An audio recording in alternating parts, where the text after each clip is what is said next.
नमस्कार, राधे कृष्ण महानुभाव। मेरे YouTube चैनल पर एक बार फिर से आपका स्वागत है। यदि आप हमारे YouTube चैनल पर नए हैं तो इस प्रकार के वीडियो प्राप्त करने के लिए हमारे चैनल को सब्सक्राइब करें, वीडियो को लाइक करें तथा शेयर करें। आज हम जिस महत्वपूर्ण विषय पर बात करने वाले हैं वो है हवन। आज मैं जो आपको हवन के बारे में जो आपको सामग्री तथा विधि प्रदान करूंगा वो स्वामी भागीरथदास जी आचार्य द्वारा लिखित पुस्तकों में से मैं आपको आज प्रामाणिक रूप से प्रदान करूंगा। प्राचीन काल में हवन करने का अधिकार सिर्फ ब्राह्मण समाज को ही था। ब्राह्मण समाज को इसका एकाधिकार था, लेकिन गुरु जम्बेश्वर बाबा ने इस एकाधिकार का खंडन किया तथा इसे सभी लोगों के लिए उपलब्ध कराया तथा अपने अनुयायियों के लिए तो खासकर इसे 29 नियमों में सम्मिलित किया, जो निम्न प्रकार है। होम हित चरित प्रीत स्वर्बास बैकुंठ पावता, सचेत होकर प्रेम पूर्वक हवन करो। जो व्यक्ति अपने जीवन के अंत काल में बैकुंठ धाम विष्णु भगवान के परम धाम को जाना चाहता है, उससे तो नित्य प्रति हवन करना चाहिए। देवता हमारी इच्छा पूर्ति करते हैं, लेकिन हम धन्यवाद के रूप में क्या दे सकते हैं। इसलिए प्राचीन काल में ऋषि मुनियों ने हवन पद्धति का आविष्कार किया, जिसमें हम स्वाहा बोल के उस देवताओं के नाम की आहुति देते हैं, जिससे वो देवता उस आहुति को ग्रहण करता है तथा उससे उन्हें शक्तियाँ प्राप्त होती है तथा वो उन शक्तियों से फिर से हमारी नई नई मनोकामना पूर्ण करते हैं। वेदों में भी कहा गया है कि स्वर्ग कामो यज्यते, अर्थात स्वर्ग सुख की कामना करने वाले लोगों को नित्य प्रति हवन करना चाहिए। हवन के बारे में सामान्य जानकारी प्राप्त करने के बाद अब हम जाने कि हवन पद्धति की थोड़ी सामान्य बातें हैं, जो सामान्य ध्यान रखने योग्य बातें हैं, तथा उसके बाद हम हवन पद्धति के बारे में जानेंगे। सर्वप्रथम तो हमें हवन सूर्योदय के बाद तथा सूर्यास्त से पहले करना चाहिए। कभी हमें रात में तथा सूर्योदय से पहले अंधेरे में हवन नहीं करना चाहिए। हवन करते समय हमें हमेशा हरिओम स्वा बोल के आहुति देनी चाहिए। ऐसा कहा गया कि हरिओम स्वा बोलने से अग्नि में उन देवताओं का मुख प्रकट होता है तथा वो आहुति ग्रहण करते हैं। जब भी हम कोई उपवास रखते हैं तथा वापस उपवास उतारते हैं तथा भोग देते हैं, तथा जिस हम देवता को भोग देते हैं, भोग देते समय भी हमें हरिओम स्वा बोल के भोग देना चाहिए, जिससे वो देवता उसे आसानी से ग्रहण कर सके। अब हम जो हवन पद्धति के बारे में जानेंगे। सर्वप्रथम साफ सुथरी सामग्री से ही अग्नि प्रज्वलित करनी चाहिए तथा हवन करते समय हमें सिर पर कोई अधिकांश विष्णु धर्म में ऐसी है परंपरा कि सिर पर सफ़ेद कपड़ा रखते हैं, जिससे कोई जीव या बाल हमारे हवन में न गिर जाए तथा जिससे हमें जीव हत्या का पाप न लग जाए या हवन दूषित ना हो जाए। इसलिए हवन करते समय हमेशा सिर पर माताएं बहनें अपने सिर पर चुंदरी या कुछ रख सकती है तथा भाई बहन अपने सिर पर सफ़ेद रुमाल का प्रयोग करें तो वो अच्छा रहेगा। इसके बाद सर्वप्रथम पहली आहुति हमें निम्न मंत्र से देनी चाहिए, जो विष्णु धर्म में एक परंपरा भी है, जो निम्न है।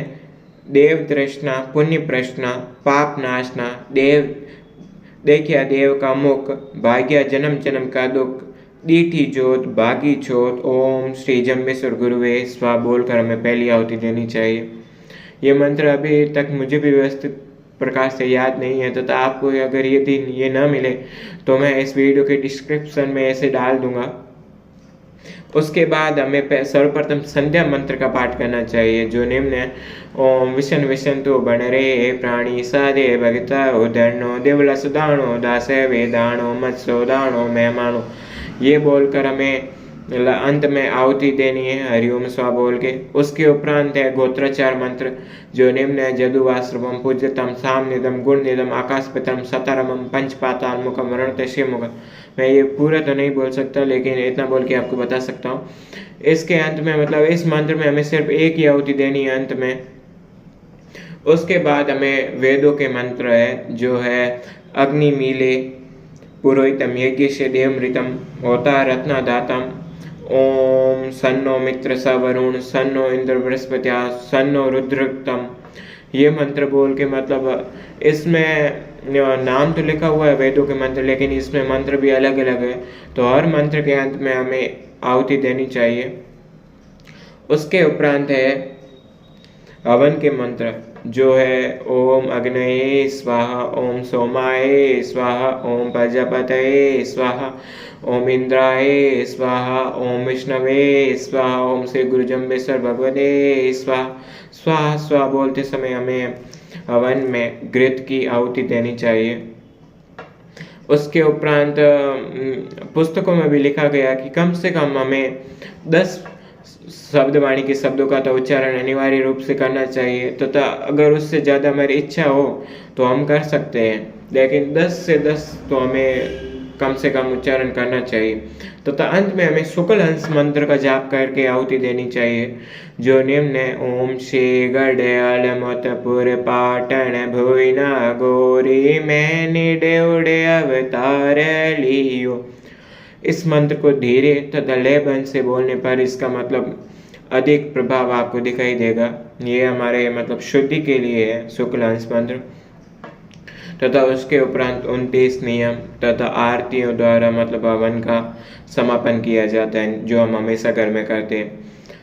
यदि किसी भाई तथा बहन को मतलब या किसी को भी ये समस्या हो सकती है कि वैदिक मंत्रों का सही से उच्चारण नहीं हो पाता, जो है अग्नि मींडे पुरोहितम यज्ञ देवमृतम, तो वो शुरुआत से ही गोत्राचार मंत्र जदुवासरूपम पूज्यतम सामनिदम गुणनिदम आकाशपितरम इससे शुरू करके आगे शब्दवाणी के 10 शब्दों का पाठ करके अंत में आरती तथा 29 नियमों का पाठ करके आहुति दे सकता है। ये एक सरल पद्धति है, मतलब जो व्यवस्थित प्रकार से वैदिक मंत्र का उच्चारण नहीं कर पाता है, मतलब हमें अगर उच्चारण हो सके व्यवस्थित प्रकार से तो ही करना चाहिए, नहीं तो हमें मतलब टूटी फूटी या अस्पष्ट उच्चारण नहीं करना चाहिए। इससे हमें कोई हवन का लाभ ही नहीं मिलता तथा वो हमारे किसी काम का नहीं आता। इसलिए हमें मतलब जो व्यवस्थित प्रकार के उच्चारण होता है उसमें ये गोत्राचार मंत्र है। वैदिक मंत्र हमसे उच्चारण नहीं हो पाते, इसलिए हमें गोत्राचार से ही प्रारंभ करना चाहिए। हमेशा शब्दवाणी के शब्दों का व्यवस्थित तथा सस्वर उच्चारण करना चाहिए, स्पष्ट रूप से तथा ऊंची आवाज में करना चाहिए, जिससे हमारे आसपास का वातावरण भी शुद्ध हो। इसके साथ ही आज हम हमारी वार्ता या आज मैंने जो आपको विधि बताई है, जो आज वीडियो है, वो आज इसी वार्ता के साथ समापन करने वाले। अगर आपको इस प्रकार की मतलब और वीडियो चाहिए तो आप मेरे YouTube चैनल पर प्राप्त कर सकते हैं। इसके लिए आपको मेरे YouTube चैनल को सब्सक्राइब करना होगा तथा वो बेल आइकन दबाना होगा, जिससे आपको हर प्रकार की सूचनाएं प्राप्त हो। धन्यवाद।